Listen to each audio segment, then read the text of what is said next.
Sebuah analogi, misalnya begini, tim saya boleh siap-siap. Misalnya saudara belanja, misalnya saudara ditawari minuman, saudara. Ketika misalnya, terima kasih, minumannya misalnya seperti ini, saudara. Ada 3 minuman di sini.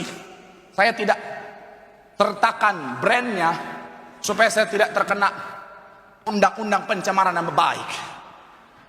Saya tidak taruh brandnya, tapi saya percaya saudara tahu ini apa. Ya, kalau ketiga minuman ini ditawarkan buat saudara, mungkin banyak di antara saudara yang jaga kesehatan. Ketika ditawarkan minuman yang pertama ini, mungkin saudara bilang sama saya, Pak Pendeta, tidak Pak Pendeta, saya tidak mau minum itu soalnya kayaknya kurang sehat buat tubuh saya. Tetapi kalau ditawarkan minuman yang kedua dan ketiga, banyak orang akan bilang, oh Pak Pendeta saya mau Pak Pendeta, soalnya kan ini jus, soalnya kan ini vitamin Pak Pendeta, bagus Pak Pendeta, mengandung vitamin C tinggi Pak Pendeta, oh bagus Pak Pendeta, saya akan minum yang banyak. Jadi ketika ditawarkan ini mungkin banyak yang menolak, tetapi kalau ini karena dikira baik, makanya banyak yang minum, bahkan yang jumlah yang besar saudara. Tapi tahukah saudara, kandungan gula di sini 27 gram. Kandungan gula di sini kalau botol yang kecil 24 atau 23, kalau yang besar 27 gram, sama dengan ini. Kandungan gula dalam minuman ini 40 gram. Saudara bisa cek di labelnya masing-masing. Saya mau bilang saudara, namanya gula tetaplah gula saudara. Namanya manis tetaplah manis. Sama seperti saya.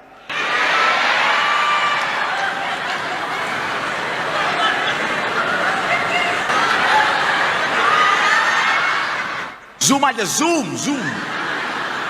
Yang mau bilang najis silakan. Tapi iya kan, tubuh kita nggak bisa membedakan mana gula dari minuman pertama, mana dari 2, mana ketiga. Intinya apa? Bisa berbahaya. Tetapi yang berbahaya karena packagingnya sepertinya aman dan sehat. Kadang-kadang kita main terima begitu saja tanpa kita ukur, tanpa kita memperhatikan dosisnya, jumlahnya. Saya mau bilang saudara, dalam kehidupan kita juga sama. Kalau yang ditawarkan falsafah dunia seringkali kita menolak. Tetapi kalau ditawarkan firman, ada banyak orang Kristen langsung terima apa adanya. Padahal firman yang sudah disampaikan adalah firman yang sudah dimodifikasi untuk menyesatkan. Saya mau bilang saudara, hati-hati. Di akhir zaman ini banyak nabi palsu saudara. Nabi palsu bicara firman, yes. Tetapi mereka modifikasi firman untuk menyesatkan saudara dan saya. Contoh sederhana saudara, soal kasih karunia yang kebablasan saudara. Ada pemahaman kasih karunia. Kasih karunia ada dalam Alkitab. Yes, ada. Tapi saya mau bilang saudara, seringkali diselewengkan dengan bilang apa? Kamu mau bikin dosa apapun, kamu tetap masuk surga.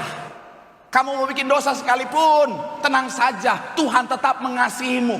Sekalipun kamu, ya memang enak, ya memang enak, ya memang asik, ya memang asik.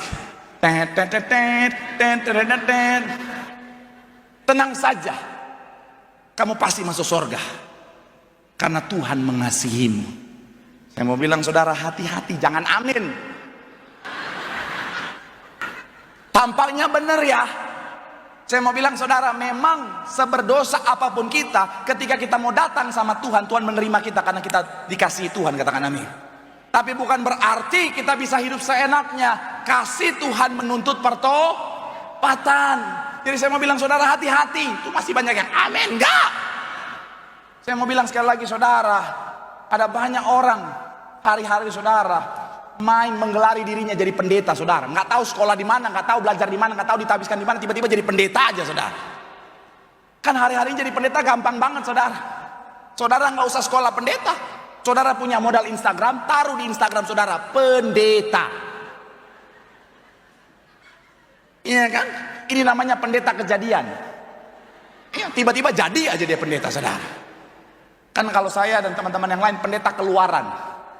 Jadi dari sekolah dulu yang panjang ditabiskan dulu baru keluar jadi pendeta saudara. Karena hari-hari ini saudara pengajaran mengerikan, apalagi yang lagi viral hari-hari saudara dibahas banyak orang. Kristen, mantap. Penganut ya, jangan-jangan penganut ya. Saya mau bilang saudara, Kristen progresif kan seakan-akan kan Alkitabiah ya. Dari kalimatnya aja Kristen progresif. Padahal saya mau bilang saudara, Kristen progresif bukanlah Kristen. Kenapa? Karena Kristen yang benar ada Kristus di dalamnya. Kristen progresif menyuarakan satu statement yang bilang begini, ada keselamatan lain di luar Yesus. Saya mau bilang saudara, kalau dia Kristen, dia tidak akan mengeluarkan yang paling esensi dalam kekristenan, yaitu pada Kristus sendiri itu sendiri. Maka sekali lagi saya mau bilang saudara, hati-hati. Makanya anak Tuhan, belajar Alkitabmu, baca. Saya selalu bilang anak Tuhan, ayo dong